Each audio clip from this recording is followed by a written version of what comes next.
So guys, I am at the top of the Tirthan Valley, and this is the last village of Tirthan Valley, named as Jamala. And the beauty of this village is I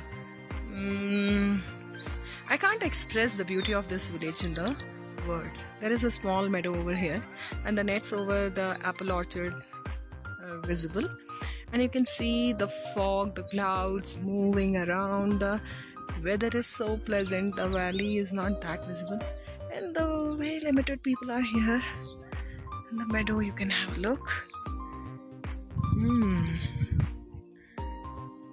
The serene beauty of Himachal. Amazing, isn't it?